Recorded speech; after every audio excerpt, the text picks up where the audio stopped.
سلام، وقتتون بخیر. امروز با موضوع ادمینی لینکدین در خدمتتون هستیم. اگر بخوام یک توضیح کلی راجع به ادمین لینکدین بدم، ادمین لینکدین مثل هر ادمین شبکه اجتماعی یه سری وظایف داره. وظایفش چیه؟ ساخت و بهینه‌سازی پروفایل هست، تولید محتوا هست، کانکشن گذاری هست، بهبود عملکرد هست، پیام گذاری هست، ارتباط با مخاطب هست. یه سری همچین وظایفی رو به عهده داره.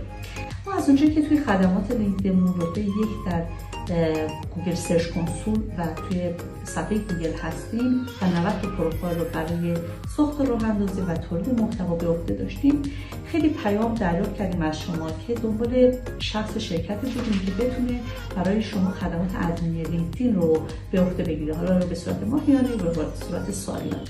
به همین خاطر ما اومدیم به خدمات دیجیتال مارکتینگ که خدمات ادمینی لینکدین هم اضافه کردیم.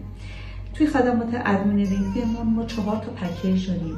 اول برای کسی شرکت یا شخصی که نیاز به ساخت و راه اندازی داره و هیچ لینکدین نداشته، پکیج اول رو توصیه می‌کنیم. بعد دیگه واسه به قدرت پروفایل 3 تا پکیج داریم از مقدماتی تا پیشرفته که اونها بر اساس تعداد پست و تعداد کانکشن هزینه‌های مختلفی داره و کارهای مختلفی روشون انجام میشه.